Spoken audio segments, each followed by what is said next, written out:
And welcome to the Metaphysical Hour. I'm Julia Cannon,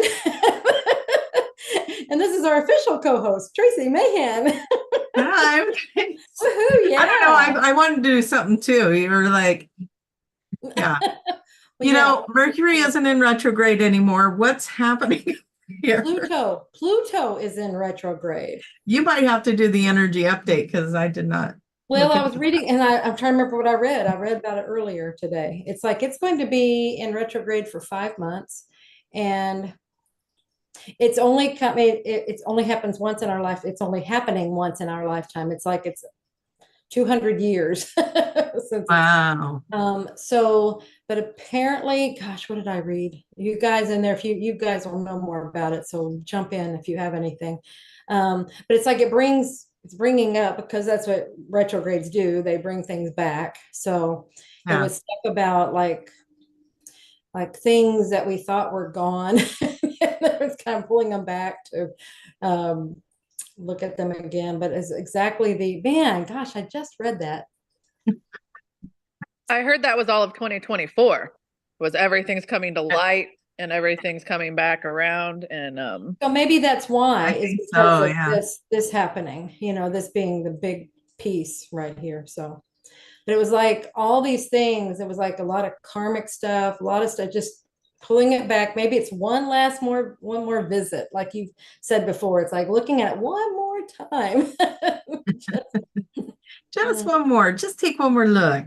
Yeah, Clean and that up. that voice from the sky was Tiffany. Thank you, Tiffany, for that input, because that was needed. So, you're welcome. Oh, we have somebody. Desiree says Pluto goes retrograde regularly, but it's the final retrograde all the way into Capricorn oh, that's what until it it is. stations forward back into Aquarius for the next 20 years. Huh. Okay, that's what happens. What the 200 years is, it's in Capricorn. That's what it is. I know it's something. It's like it's only happening. Yeah. Why is it got to pick on Capricorn? I know, picking on Capricorn, but Capricorn's about business. Sorry. It's about structure, and it's about getting things done. So maybe we're comfortable with it. Let's hope. So I think we're a Capricorn group here. So. Yeah. One last look. Yes. That's what they're saying in there. So, yeah. So Julia was having technical issues. I'm Oh, sorry. yeah. Tell us where you're from. Everybody get in there. Shout out to that. We got to get back into our routine. Tracie's been off in the far, far lands of the mystical Egypt. So. That's right. And coming back with the new groove. Yeah, do you have the neck thing? I even got the little scarab and it's got the horse, eye of horse in it. Cool. So I just thought I would wear that as tribute to the last few weeks. Absolutely amazing journey. And, so here's some things that would be fun to look at is we were talking, all of us that we're in a group chat, right? And we're talking about the time distortion. It's like we were gone for nearly 3 weeks. Yes, and yet coming back, it felt like, bam, I just jumped right back at where I left off. And it was almost like that was a lifetime, a whole different lifetime in Egypt. And it was weird. And I talked to you a little bit about that on the phone, and finding out others are kind of having the same experience. Like, it's like we weren't gone, but we were. And like that time we spent seemed like a lifetime, but it also was just a blur, like a glitch, like a bam. And so anyway, a lot of time distortion stuff going on. And of course, lots of shifts with that, and interesting, I don't know, awakenings with those moments. So, well, I think that's a good. I mean, I know we were talking about that's probably what they mean. When we pass, we go to the other dimension. We go to the, and they say it's like we were here, we're just a blink of an eye, but when we're here, it's a whole lifetime. And so we were comparing it to that. I wonder if, in general, doing dimensions, because the time element, it's just here. And so maybe that's what shifts it. It's like where it gets all distorted. and what we think it should Yeah, because it is really like when going to Egypt, and I'm sure everyone has an experience with this. It is like going to a different world, a different dimension. It's like going back in time. There's all kinds of ways to describe it. But absolutely crazy amounts of energy. And we at one point, I want to share a little story because it was just kind of still just thinking about the story is like, what really did happen there?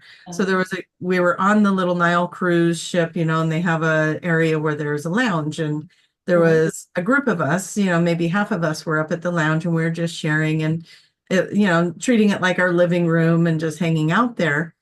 And all of a sudden, somebody comes up and they say, "Hey, so what's going on?" And we're like, "Well, we're just hanging out." And he's like, "Oh, okay." And he kind of had a weird look on his face, and he went and sat down. And then the next thing we know, a bunch more come up and they're like, "What's the rush?" And we're all like, "What? What are you talking about?" And they're like, "Well, you sent a text that said, 'We're upstairs in the lounge, get up here.'" And we were like, we're all sitting there looking at each other like, who sent the text? Well, of course it says who sent it. And the gal that supposedly sent it, I was talking to her the whole time. So I was like, nope, I would have saw her pick up the phone. And she's like, "I didn't send that." And anyways, it was just this really, really weird moment where there's literally a text that's on there that says, "We're up in the lounge. You need to get up here as soon as you can." And that's what the other person, and so then we realized why the other guy came up. And we're like, oh, we need to tell him what happened because he went and sat somewhere else because he got a weird vibe off of us or something. But anyways, we never really figured out why we all needed to be together. Like we were sitting there trying to fish around, be like, okay, what might we need to know? Is there any messages? And I don't know if we ever really figured it out other than it was just this really strange thing that happened. Like, were we bouncing timelines? Was there a glitch in the matrix? Was this a ghosty figure? I mean, what happened? So, but the evidence was there. It is there in text that we're calling them upstairs to the lounge. And they all showed up. Everybody came. So apparently we all just needed to be together. But, things like that happen. And, it was like, well, if the rest of the trip is like this, it's going to be pretty interesting. So, yeah, but it was quite a phenomenal group of people and great time. Absolutely. I see why people go back. I really do. Like, well, you can't see it in one trip. It's like Disney World. You have to go back, or Universal Studios. I mean, you have to go back more and more. And there you see it in layers also. So you might go back to the same places, even though but you're going to have different experiences. Have different experiences, but you can go, I mean, many times to different places. I mean, there's so much over there. So much. Yeah. Yeah. There was even one picture somebody took and part of my face is in it. So I know I was there. And I'm like, I don't remember this. It's just like, but then again, we saw so many things. It's not necessarily saying I was out of body in that, but just that, how do I not remember this spot? So yeah, it's crazy, but definitely. The one picture you have where it looks like it's just a blurred picture, but when she showed it to me, I'm like, oh, I know exactly where that is. I know what you were doing. I know what was going on because that's exactly how the energy felt in this one place. And you're like, yeah, that was there. That was at that place. Yeah. Absolutely was. And I'm like, I can tell you what side of the building, everything. Oh yeah. They could drop me off there and I could spend a whole day there and still be like, there's more, Yeah. That place had the coolest energy. It really did. And I'm going to tell you guys a little something. When I walked into this place, and it's underground, you got to walk down and go in. And as soon as I walked in, I get a little claustrophobic, so I'm not sure about these ones that go underground, right? And so I'm just I'm like, with you. We'll see how I feel when I get in there. And I walked in there and it was all of a sudden it was just, and I was like, this isn't what we think it is. This feels like a ship. And that was the first thing out of my mouth. And then I walked around and, but yeah, it was really, interesting to be in some of those locations. And Yeah, I can see how it felt like a ship. I mean, it's really interesting. The energy was like what, and it just kept. It was like a woo, woo, woo, like energy to it, and like yeah, or, and just the feeling of this is a different. This is used differently than what we think it was. Kind of a oh, feel. they said it was for burying cattle. Oh yeah, not no. Yeah, it's Yeah. like no, even though they find no bones, they find none of these things, and they're like these are, what would you even call them? They're not kind of like a sarcophagus, but they're huge. They're huge. Stone, and the lids on them. I remember somebody's talking about how much they weigh, and it's like, really, you need that? Yeah, I think it was. I think it was 10. I'm just going to make up numbers probably, but I think she was telling us these things weigh about approximately 10 tons, and 3 tons of that is the lid. Yeah, yeah. Yeah, so to give you perspective, that's, and they're putting cows in that. I don't think so. No. And they were like, and they were however, they're all along the wall. They'd have an opening, and there'd be one of these in there, and you're like, how'd they get it in there too? Yeah, is the other part. So yeah, that one had, I mean, every place over there has all these questions around it, but that one was really like, really you want us to buy that? I want us to believe that they packed that big, and it's the stones that these tombs are made of. They're not the same stone that's supposedly the tunnels. They are, different types of stone that they brought in from all over the place, and supposedly brought them in the entrance and just spurted them down into the little cubby and slid them in. It's like, okay, that would be a heck of a job in today's world with equipment. So who knows? I think there's a lot we aren't being told, and but we all came up with our own deductions of what happened there, and that's the fun thing, is to create your own and it really doesn't matter. It really doesn't matter, but it is kind of fun to go in and see what hits you get. And of course, I was in there like everyone else, slamming my hands on and put my head up to it. Let's see what comes in, and I would get stuff, and it's like, well, that could be my truth, and it doesn't need to be anybody else's, but it definitely involves some tall ET-ish beings and some different ways to work with energy. Absolutely. Did you come away with a desire to be an archaeologist? Not really. No. I did. I'm like, oh, I would love to do. I couldn't do that. Dig around in that. No, digging around and getting down in holes and stuff like you're talking about, that actual part of it. No, that wouldn't be, but it's really fun. What I got a kick out of was all of the symbols and everything. And it's like, I would love to study that and try to interpret it myself and stuff like that. That part of it would be fun. Oh, okay. Well, maybe that part. Maybe. I was definitely interested. I like to figure out. Yeah. Like the consistency of the writings and the extreme straight lines and the perfect duplications of things. I'm like, they didn't hand carve that. There's no way. And I think I saw in some of your pictures, so I'm pretty sure you saw the hieroglyphs that had the airplanes and the helicopter, the flying saucer. You're like, how can that be misinterpreted or interpreted in any other way? Yeah. Matter of fact, one of them, I was like, that looks like the little speedster in Star Wars that Luke Skywalker would ride around in. Yes.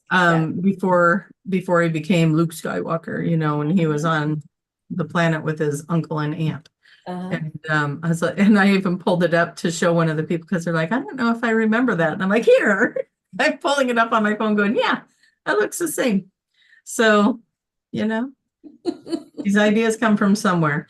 All right. We've been asking you guys to put where you're from in the comments. So Tiffany, would you like to join us and tell us where everybody's from? Oh, I'd love to. We have North Carolina, Arizona, Australia, New York, Florida, Pennsylvania. You have a welcome back, Tracie. a Minnesota, a Puerto Rico. I don't know if you've heard of that place. Tennessee, Georgia, Alabama. I'm just trying to get to. I did see an Arkansas in here somewhere. Wow. Ohio. There's Arkansas.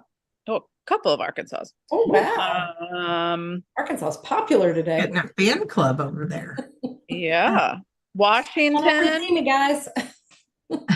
Utah, Washington, Utah, New Zealand, Idaho, the Philippines. My goodness. Vegas, Texas, England. Peru. Some of you guys are in, it's like weird hours for you. So thank you for being here. Thank you so much. Yeah. That is amazing. Yeah, we catch you in the middle of the night or all the goodies. You just can't sleep? What's the deal? Right. Sylvania. Your voices are very soothing. You're going to put them to sleep. There we go. This is the part of the mind. Now I want everyone to listen to her voice because this is the voice you want to use when you're doing the induction. Only that one line there. That's the only one you're giving them. I'll pop it in and out. It's enough. Yeah. Oh goodness. So yeah, that's I'm so glad you got to have that experience. Oh, I've been waiting my life to go there. You know, it's it's been on the bucket list for it's been one of the original bucket list things to do. And you know, I'm a doodler, so I'm always doodling pyramids and I'd have visions of the pyramids and different things. And it was cool to go into the King's Chamber because I don't think I've ever actually seen pictures of it. And, you know, and they tell you can't take pictures of it, but then they turn their back. So whatever. But so crawling through the little hole because they don't have a normal doorway into the King's Chamber, right? You got to crawl through the little tunnel and get in there. And as soon as I popped in there, I was like, oh my gosh, I've seen this in my head. And the man's over there going, you gotta keep quiet. And I'm like, oh, I said that out loud. It's one of those moments. But yeah, it was, and that day it was 105 degrees out. And so it was, you know, it was cooler in the chamber, but there was, you know, 15 of us in there warming it back up and running energy and doing, oh my gosh. Yeah, that would be a nice day to repeat. I feel like there's still a version of me in Egypt and then another version that came home. So I don't think I ever left. But yeah, that was an experience for sure. I absolutely agree with you because, and then that's you're linked, you know, then the energies, you're running the energies back and forth. Oh yeah. So I could see that completely. Well, and there we go with the multi-dimensionalities and the dimension, you know, and the multi, they're saying it's like multi. So it's like all of our multi, you know, it's not, so within the life, we can split off and have different experiences with different choices and different things like that. But then also with choices, look at there, we can still be experiencing that. So you keep on. And then, so I guess in one, you didn't come back, you just stayed. We just stayed there. Yeah. It was interesting how comfortable it was there. And people asked me, did you feel safe? Yeah, absolutely. I felt totally safe there. And the tour guides we had were helpful in that as well. And you know how it is. It's like there's 15 of us and we went 20 different directions. So I don't know how we went 20, but we did it. And that tour guide would find a way to wrangle us all back up and get us going again. So yeah, it felt safe. They, you know, they know what they're doing over there to help tourists feel safe. Cause you know, I'm sure that's a huge part of their income over there. And it's like all of it. Yeah. So they're going to do everything they can to make that an environment to get people to come. So yeah, I felt completely safe over there. We did talk about the marketplace people, the ones that are trying to sell you things. Julia, that's an experience. If you've not experienced it, that is an experience. Yeah, that is one. where you can be blissed out and experiencing 5D, and they'll bring you back to 3D in Really 0.02 seconds. I would say that is a wonderful experience, or well, I don't know another word, of setting boundaries. It's a wonderful test. It's a Teach you wonderful, to say no. yes, exactly. It's a wonderful environment. Maybe that's an environment to learn how to set boundaries without personal attachments in there. It's like being afraid you're going to hurt somebody's feelings and stuff. Exactly. You get good at saying no. Yeah, I'm going to be doing this a lot to the kids. Law. Oh, sorry, no. I didn't know that. Law is no. Did anybody else notice the little camera hog back here? Oh, absolutely. She just figured out she can be on camera with me, and she's going to take advantage of that. Yep. And she's adorable. She's being pretty cute. She's like, I know, look at that. Yeah, I'm just going to be adorable, and people can look at my cuteness way. Mommy talks. Yep. Yeah, I've been kind of smothered in the animals since I've been home, and that's been nice too. I got like the insights over there were so cool. I go in with this idea, I'm seeing things, and what would be one thing here was so different there. Like animals here are so different over there, and the way that, the dogs and cats are running loose on the streets and homeless for the most part, and there was one point where I was like, that poor dog, and I hear, that dog doesn't know it's poor. That's your filter. Oh, have these little insights going on all the time.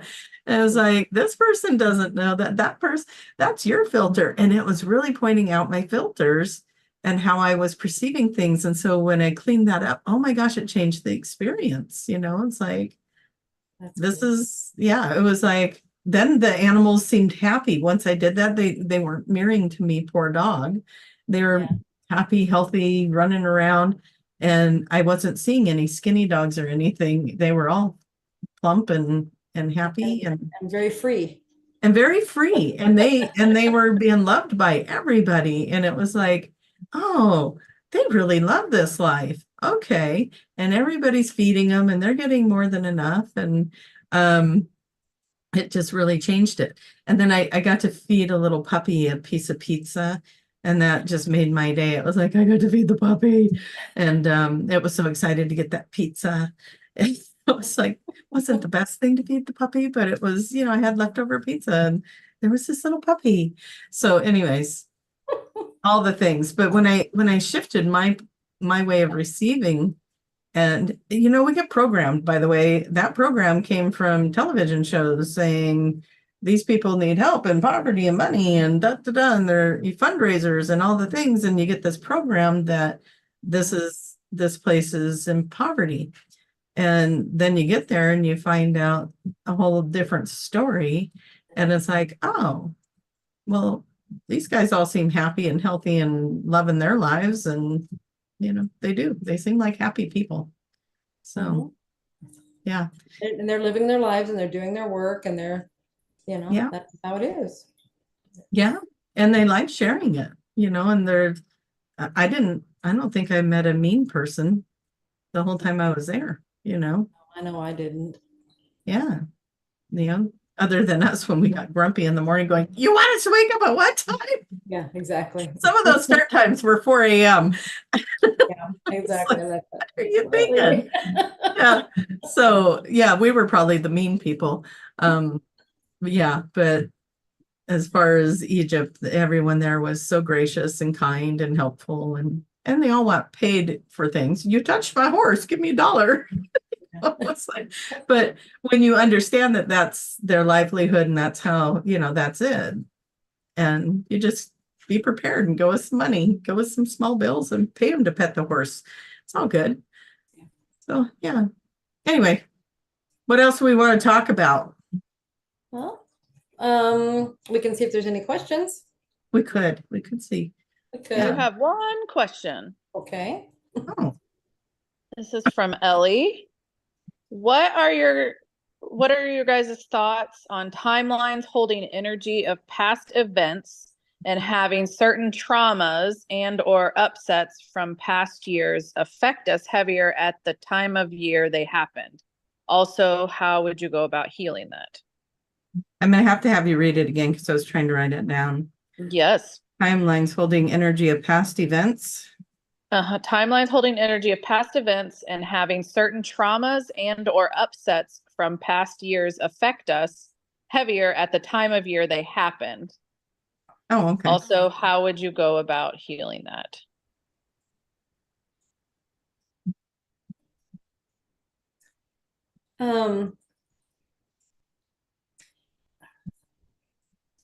I know, and this isn't to, how do I even start with this? I've noticed that some people do that, and it's like, I don't fully understand it because I don't know that I do it. And or it's like certain times of the year, oh, that's when this happened. Oh my gosh, it's really weighing on me. But I know a lot of people that go through that and do that. And I just like, I don't know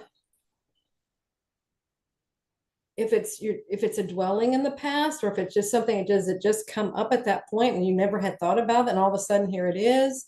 And I just sometimes it's like, is it a living in the past?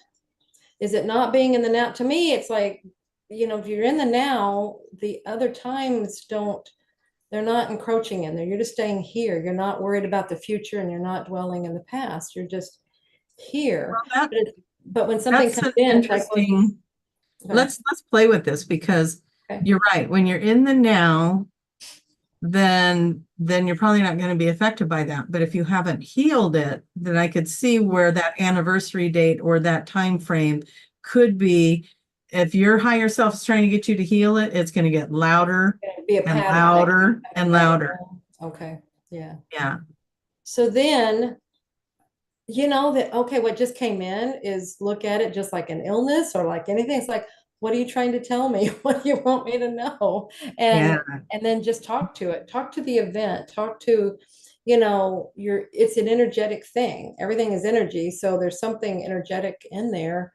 If it keeps coming back around and it's bothering you, then like, I agree. Yeah, that makes sense. Then it's trying to tell you something. It wants you to learn something from it. So ask it, what are you trying to teach me? What do you want me to know?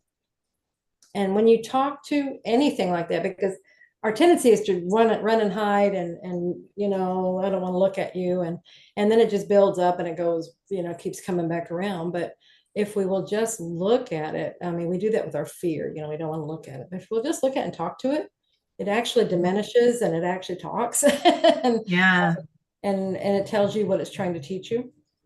And so that's what I'm getting as to how to heal it. Just talk to it, and you want to know what it's trying to teach you. But as far as like the questions asking, does it get more intense as it goes, or that anniversary date of it? I imagine it would, until you're find your answers and your healing from it. So I would say, yeah, it probably does. If it's got something there for you, it doesn't mean everything has to do that. It just sounds like if it's something that's unresolved, then it's like you said, if there's something there, then it's wanting you to look at it. Mm-hmm. Yeah. Don't be afraid to look at it. Don't be afraid to look at anything. It's there. They can't hurt you. You've already been through it. So now you're looking at the energetic residue of it to understand better, more about it. That just came in. So that was really cool. Yeah. Very nice. Yeah. Don't be afraid of it. So Julia's tapped in. You guys get your questions in the chat room. We'll see. That just popped in. So, but yeah, I just picked it. It feels like it will make probably the way you ask the question too. There's fear there. And so that's just it. Don't be afraid of it. Yeah. I understand not wanting to dig into stuff that's like, hey, it's done. Let's just leave it back there. Yeah, it was painful and it hurt. And of course you don't want to relive it. So yeah. All right. Did you say is there any more questions? Did anybody else get in and ask questions? Yeah, we had a couple. Okay, good. This one is probably a quick answer. Are there any more books being worked on using Dolores' sessions? Um, I don't, I know that there's more material in very, very raw, rough condition. Whether or not it's actively being worked on, I don't know. I would imagine, see, I'm not part of that, doing that now. And so but I would imagine if they have material, I think that was the intent, was to keep producing. So if they have that ability and they have the material, I would imagine they are creating. So, yeah. All right. And I do know, I mean, she had a lot of material, but just, there's different stages of doneness, or what's the word? I wish I could help you. I know, read my mind. Come on. I'm Yeah. thinking completion. Yeah. Yeah, as far as the books, Yeah. there were different stages of completion. There are different stages of, readiness. I mean, because these are, I mean, any practitioner knows they're transcripts. They're transcription sessions, and so they get transcribed, and then it's like you're looking for common denominators of Yeah. events, of things, and that's the master that Mom was putting these puzzles together. So and I will tell you, the time that I was working with that, of her material after she passed, I really, really, really learned to respect the master that she is and was, of how to do that. I kept thinking, well, that's not, she made it look just like everything. She made it look really, really easy. And then when I had to do it, it was like, oh my God, this is not easy at all. I don't know how she did it. I really don't. But she was the one in there doing it. Well. Well, she was in there doing the session, so she knew all this. It's just like the material's there, you know what it is, and every time then you get another one. Oh yeah, okay, and it's running in your head. I've got these themes, I've got these things. So she knew that. Where I'm coming in, I may have known some of it, but I didn't know exactly what session, what happened. I had to go through the transcripts. And that's what anybody going forward is going to have to do. You have to go through all the transcripts. What do we have here? What can be, what do we have? And it's starting all over, where that was all in Mom's head. Yeah. Yeah. She could be like, oh, I had that session, and then find it. And yeah, exactly. That'd be so many hours worth of work. Just listening to you talk about it is like making my head hurt. I'm like, that's a lot of work. It's a lot of work. Yeah. So I'm going to say, very likely, and we'll just be hopeful.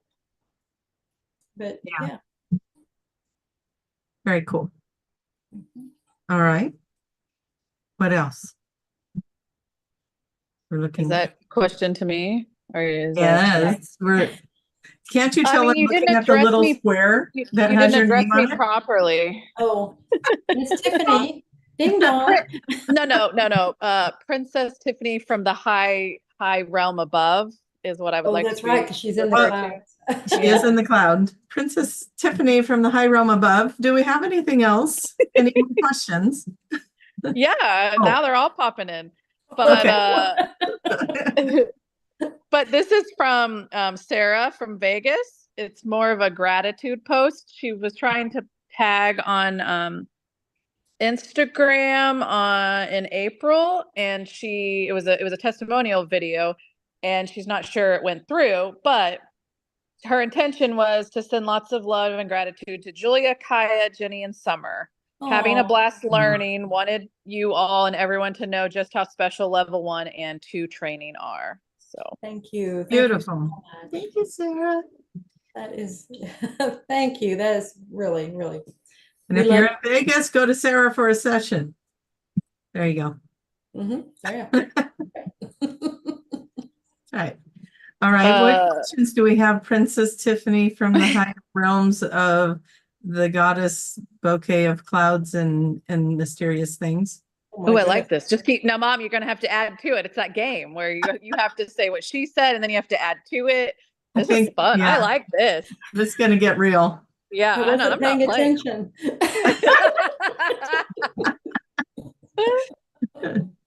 You lose. Tiffany of high realm. That's what I got. Oh my gosh. Well, we'll just keep into it in our own fluffy way. Okay. This question's at what point Does the soul enter the body during the birthing process? Is it different if it was a C-section? Okay, it can enter at the birthing during the birth, but it usually is well into the body by then. If it's not, it must enter by the time the baby takes the first breath. So it's like, but usually, and it's going in and out in those early months, and it's just kind of testing out the waters. But it's kind of cramped in there, and sometimes that's when we do sessions. We might get a soul that's in the womb and it's in there, and it's experiencing that because it just wants to feel that, and it's in touch with the mom. But it gets kind of tight, and so it's kind of zooming in and out. And then sometimes they'll actually finally fully integrate before the birth. But if they aren't, because again, they're not always real anxious to be in the body yet, they must be in there by the time of the first breath. Interesting. I imagine that's going to be a little different for each soul and what they wanted to experience. So absolutely. I know my youngest brother, when he started talking as a little guy, he remembered being in mommy's tummy and would describe it and how gushy it was and all the fun things. And my mom was sitting there going, I imagine that is what it would be like. I remember that. But, so I know that the soul can be in there, while they're in the tummy. And like you said, probably bounce in and out. I can't imagine you would stay in that incubation period with the body. I think it depends on, like you said, the experience. I mean, if they want to have that experience, what would it be like to be here the whole time? Well, then they'll do that. I mean, we have experiences, just to have get over your claustrophobia fear. That's true. That's why I was like, I don't think I would want to stay in there. Well, and sometimes they'll say when they're born, all of a sudden they come out and it's all that that's light and it's cold and they're like, put me back. I want to go back where it was nice and comfortable and warm and all nice and cozy and mommy, and all that love. And now it's like, shock. So there are some good things about it, apparently. Yeah, I imagine there is. I don't want to regress to find out. No, they have some workshops where it's like going through the rebirth. Yeah. And I guess it's for that. It's like, if you had any, I don't know anything about it. I've just seen few little pieces of shows on it. And it's like, I guess you're releasing trauma that you might have had or something in that process. But yeah. But in sessions, sometimes people will go back. And maybe, and to me, wherever you go, there's a reason for it. There's something that you wanted to experience, your higher self wanted you to get from it. So it might be that you needed to see that bond that you had with the mother, because you really did have a bond. You were completely embraced. So mom. In sessions, I know that a lot of times they're floating over the city or the town or the home or whatever. And this one's coming over to tell me she knocked the pillow off the couch. Oh, yeah. We noticed that. Yeah, I saw. It's on the floor. Thank you. It'll stay there. I know. Okay, your turn to summons Tiffany. Oh, Miss Princess Tiffany of High on Cloud in the angel wings of love. High on cloud. Okay. Let's see what kind of question that gets us. Yeah. Let's see here. Let's see the quality of questions we get with that one. Based on how it's coming back. Most precious on high. Oh, okay. That's beautiful. Yeah. You cleaned that up. There was a little hand. She was light casting you too. So. Oh. Watch out for the mind meld of the light casting. Let's see here. All right. I'll leave it up to you guys. Would you like an extraterrestrial question or a soul speak question? Yes. Good. Well, do we have to choose? We can do both. Well, you will, but which one would you like first? Oh, it was your summonings. Oh, it was my summonings. Well, I want to say ET, but that's really weird. ET is the one that jumped out. I bypassed my book. I went, oh, okay. Okay. He said soul speak, and I'm like, oh, okay. Does that mean I get to answer the soul speak question? Yes. There you go. Yeah. Okay. So this question's from Michelle. When do we anticipate actual contact with our extraterrestrial brothers and sisters, or has it already happened in some places? Yeah, it has already happened, and it's happening all the time. The thing is it doesn't look like, it doesn't look the way you expect it to look. I mean, I think people are expecting them to walk up to the front door, and I mean, I know that you and I both have been contacted, right, Tracie? And it comes in this other way. It's not physical. It's not so physical. I do have an understanding that some of the Palladians are actually here, but we wouldn't know because they look like us. So I have been told that, and I've had many people who have gone to Mount Shasta in California. For those of you who don't know where that's at, Mount Shasta, California. Amazing. Have run-ins with some really tall, pale, very blonde people with bright blue eyes. And it's consistent that they tell me what they look like, and that it's very similar to what other people say they see as well. So I would say if you want to try and see one, maybe go for a hike on Mount Shasta and see what happens. Well, what I saw Mount Shasta, I didn't see actually them. I just saw up higher. It was higher up the mountain than where I was. And I was coming down the mountain in the middle of the night. It was like 3 o'clock in the morning because it got so cold, I couldn't stay up there anymore. And so we decided to come down. And as we're walking, and this is the road that it does that switch back, so every other one it's like it keeps going that. So every other turn you're seeing, you've got this view, and had the view of the top of the mountain. And I swear, I mean, there were 4 pillars of light up there, and they were moving around, and I'm like, and there were others that I'm like, do you guys see what I'm seeing? And we all saw the same thing. Wow. And we knew that nobody had passed us. Now, if it was somebody that was up there that was in kind of hiking up the hill, they might had to have gone up ahead of us, but nobody passed us after we stopped where we were. Nobody went on. So it wasn't anybody with flashlights or anything like that. I mean, unless they were up there earlier, which is always a possibility. But anyway, then the next day, so we get down, the next day we're leaving. We were just there for like 2 days or something. And the next day we're leaving, we stop at this little convenience store, gas station, converted convenience store, something like that. And went inside, and they had all this art. There's some local art there.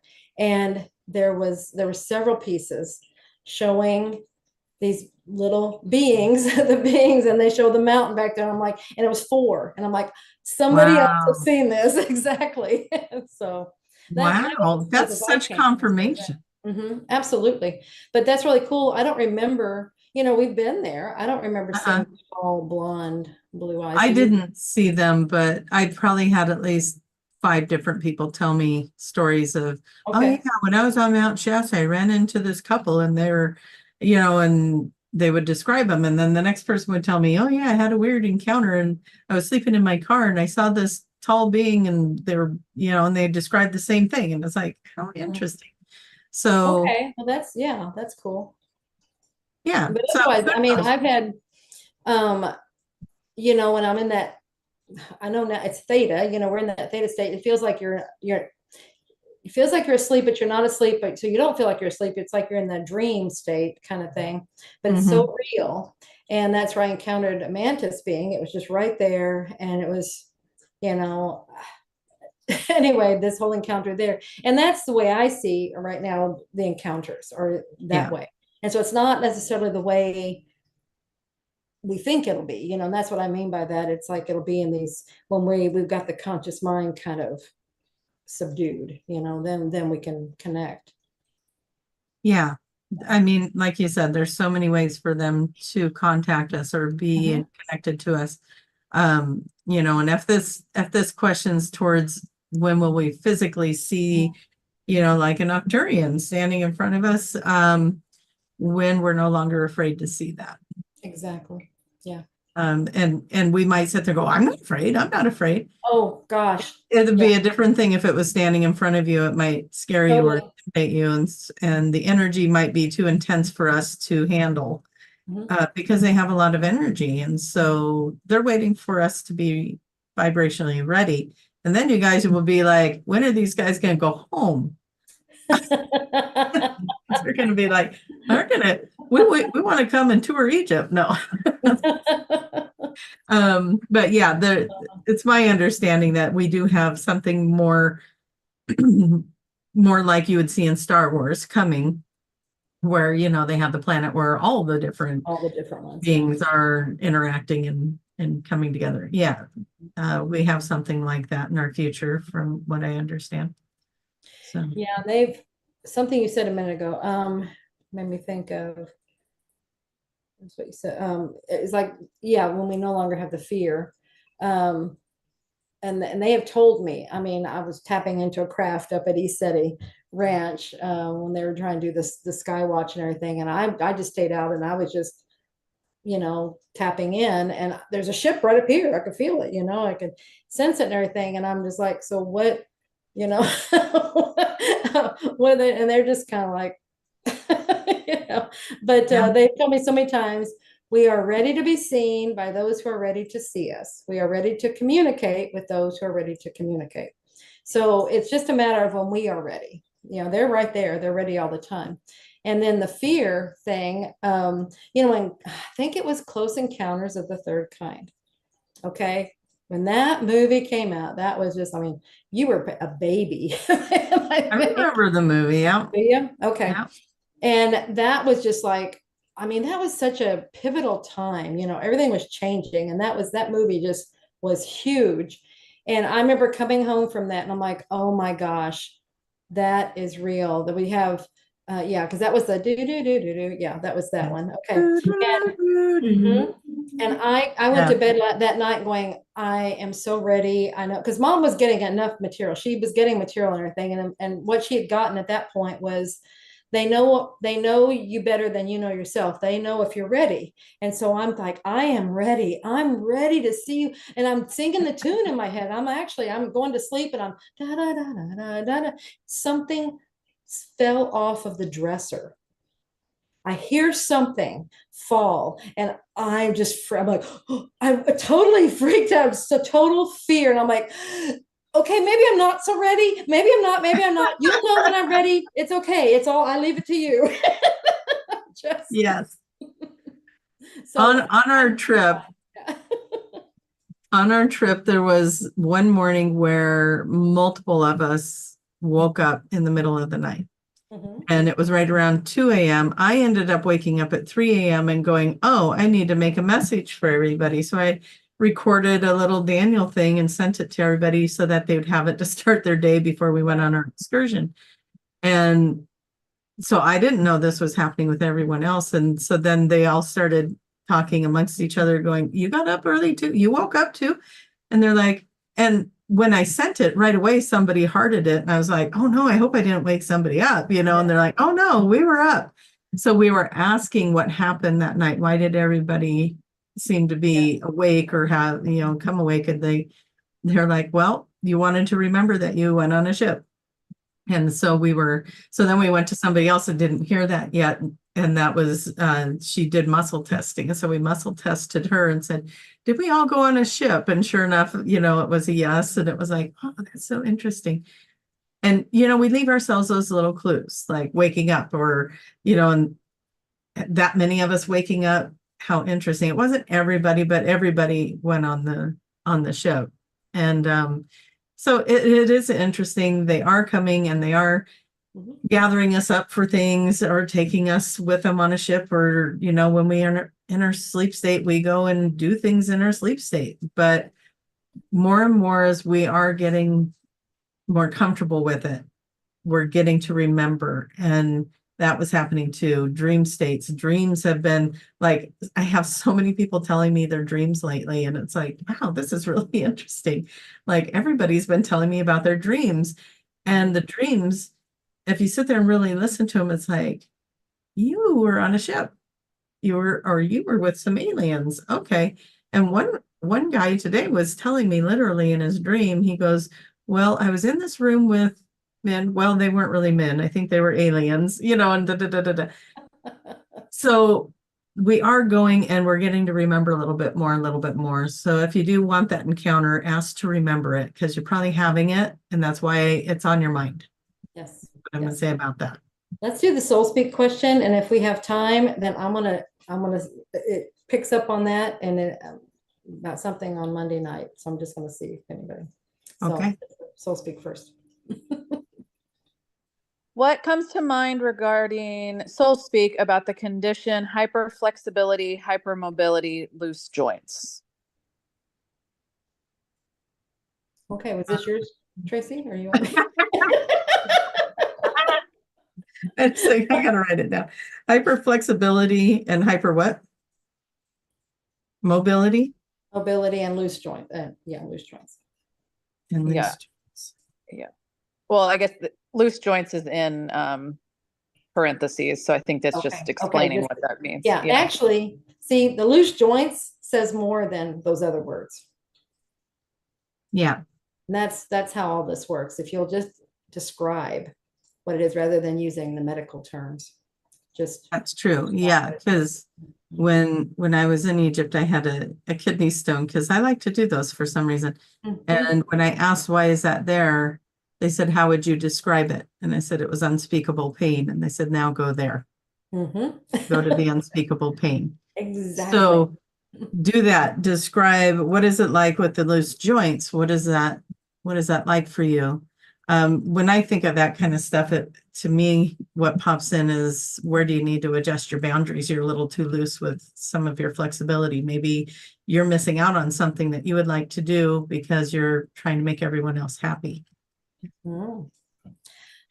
Exactly. And that's what joints, they represent flexibility. And that's why you're using that word. That makes sense. Yeah. It's loose joints. So it's either too flexible. Yeah. You know, what you wouldn't think you could be that, but yeah, you know. Yeah. You can be. It could be boundaries. Yeah. And then which joint it is might give you an indication of where this is happening. Yeah. So we just got the 3-minute. Okay. So what's happening Monday? Well, I'm just saying last Monday night, and did anybody notice anything? And I know this is weird. I just happened to notice it at the time. That's the only reason it's sticking with me. Otherwise, it'd be gone. It's like a dream, and it's gone. But did anybody just possibly notice anything going on Monday night during the middle of the night? I'll just give you some things. To me, that was the longest night. It was one of those long nights. We have those every so often. And it's like I kept getting up. I was getting up every little bit to go to the restroom. I got up like 3 times. Normally once is plenty. So it's 3 times, and it would only be a few hours. And I'm just like, and it would take me a long time to get back to sleep. And listen, and I remember I'm like, this is the longest night. And as soon as I said that, something came and said, something happened during the night. Okay. And I was just good enough where we're gone. We don't know something happened. I was left to be aware of it. Is she cutting out to you, Tiffany? Yeah, I don't think you're meant to talk to us about this, Mother. This is totally interesting. Appropriate. So she's talking about this weird thing that happened, and then she's the frequency of this conversation is disrupting the connection. That's so interesting. Okay, interesting. Okay. So that tells me, it's not to be spoken of. Okay. Then that also tells me that was for you. Yeah, that was for you. And it's probably exactly what I'm thinking. Yeah. So anyway, yes. Yeah, because now you're coming in okay again. Now we can hear you. Yeah, because I've let it go. Okay. Interesting. Love it. Love the demonstration. That's so good. Yeah. All right. Well, I think we're out of time. So thank you, everybody. Is there any room left in Sedona? Oh, Well, we're on fumes right now. I mean, if you really, really, really, really, really want to go, get your ticket. But I mean, we'll let you in, but this is, It's pretty I mean, full. a lot of people. Yeah. All right. Well, if you guys want to become a practitioner, find a practitioner, and all the classes and things, qhhtofficial.com. Find somebody in your area. Thank you, Tiffany. Find Tracie. And find me. I'm in Yeah, if you Oregon. want to do the course, Tracie has a code. The magic is real, all lowercase and one word. The magic is real will save you 10% on your level 1. Yeah. Thank you. Yeah, Thank you, absolutely. Tiffany. Thank you, Tiffany. Goddess of greatness floating on a cloud in Princess Wonder World of the great beyond. It's always great to join you, lovely ladies. Thank you. Thank you for allowing me to be here. All right. And thank you, everybody, so much for being here. I love you. Bye, everyone.